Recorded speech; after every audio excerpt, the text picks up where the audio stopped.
嚟啦，送俾大家，數到10。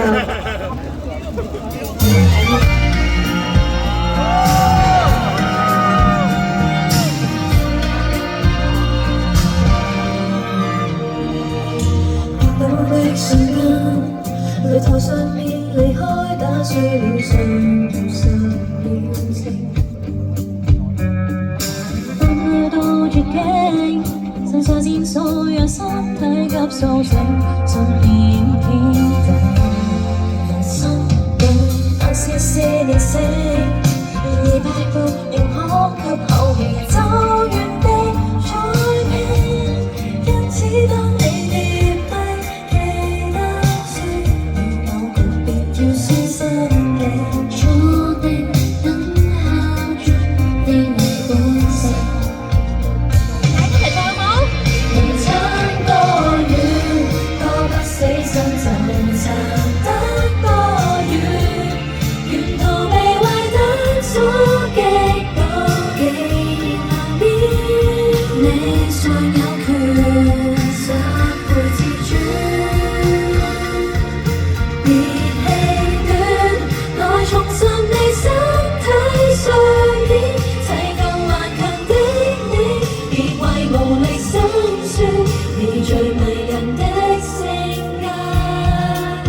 願知你被擊倒的那天，犧牲再戰。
死心就撐得多遠，沿途被壞蛋所擊倒，既然難免，你尚有權反駁逆轉。若然未數到10，仍能被你一秒扭轉。那療愈呼吸是來自一線，暫時是一點。再連成一線，完成夢裏動人場面。跌倒的瞬間，擂台上面離開，打碎了相與10秒靜。但每個絕境，是讓你我都顯出多艱苦，尚有激情。人應該好想。Thank you.